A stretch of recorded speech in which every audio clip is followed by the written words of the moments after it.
చూస్తూనే ఉండండి మన ప్రాంతం మన ఛానల్ News24.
వేదిక మీదకి రావాల్సింది ఆహ్వానిస్తా ఉన్నాం.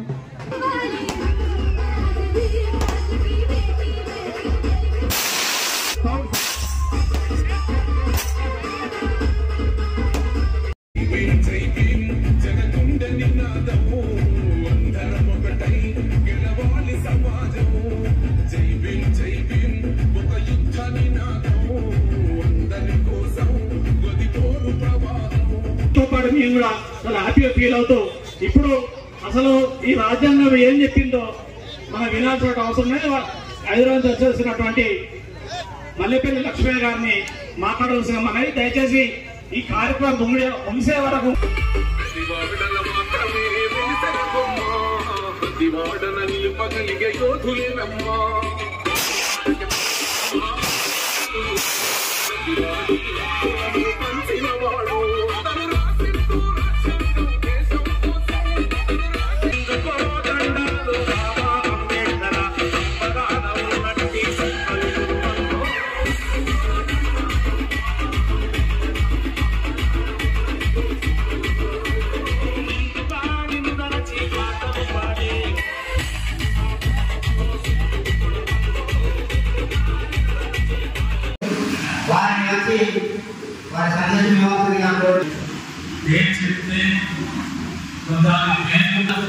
ప్రతిభాశాలి మాత్రమే కాకుండా దాని ప్రజల కోసం ఆలోచన, కానీ అనేక పేదల కోసం, అంతరాయ కులాల కోసం వాళ్ళొక పని కోసం వచ్చినామంటే ఆ పనిలో ఎన్నో పని మనం పెట్టలేదు.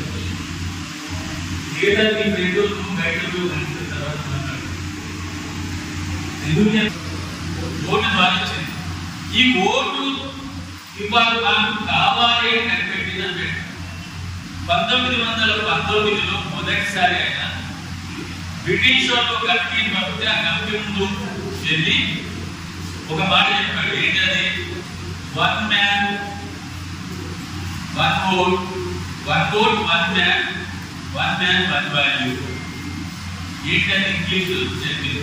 ఒక మనిషికి ఒక ఓటు ఒక విలువ. అంటే మనిషికి విలువ ఓటు ద్వారా ఉండాలి. ఎందుకంటే అప్పటికి దండరాల విలువ లేదు, పని పట్టించుకున్న లేడు.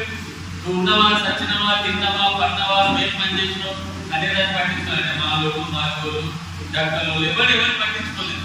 ఎందుకంటే ఊరు బయట ఉండాలి, కష్టపడాల్సిందే. అటువంటి శక్తిని 1919లోనే 1916లో ఆయన మొదటి పుస్తకం రాసి కులబెట్ల పుట్టిన దాన్ని మనం 30కి వచ్చేసరికి, అంటే ఒక 19 ఏళ్ళకి వచ్చేసరికి ఏం చేశాడు? కులాన్ని ఎట్లా పోవాలి కూడా చెప్పాడు. దాని పేరు కుల నిర్మూలన. గొంతెనుములు అనేది ఒక పుస్తకం ఉన్నది, కులాల పుట్టుక అనేది ఒక పుస్తకం ఉన్నది. ఈ రెండింటి మధ్య ఏం చేశాడు, మాకు ఓటు హక్కు కావాలి అని అడిగాడు. ఓటు హక్కు తర్వాత ఏమడిగిండు, మీరు అందరూ ఎన్నిక అవుతున్నారు, మీరు ఎన్నిక అవుతున్నారు బాగా, మాకు కూడా మేము మమ్మల్ని ప్రతినిధులు చేసుకోవాలి. మీరు ఎమ్మెల్యేగా ఎంపీగా ఎన్నిక అవుతున్నారు, ఎమ్మెల్యే ఎంపీగా మాకు కూడా ఉండాలి. అంటే ఓటుగా ఓటు మాత్రమే కాదు, మేము ఎమ్మెల్యేలు కూడా కావాలి. ఎమ్మెల్యే లాగితేనే మా అభివృద్ధులు పట్టించుకుంటామని కూడా చెప్పారు. ఇది ఎప్పటి వరకు 1932 చేసింది. అందుకని మీరు 1916 నుంచి 1950 వరకు ఎవరైనా జీవిత చరిత్ర ఒకసారి మీరు చూస్తే ఒక డైరెక్టర్, సినిమా డైరెక్టర్ స్క్రిప్ట్ రాసుకొని తానే హీరోగా నటించి తానే సినిమా తీసి తానే మరణించినట్టు ఉంటుంది.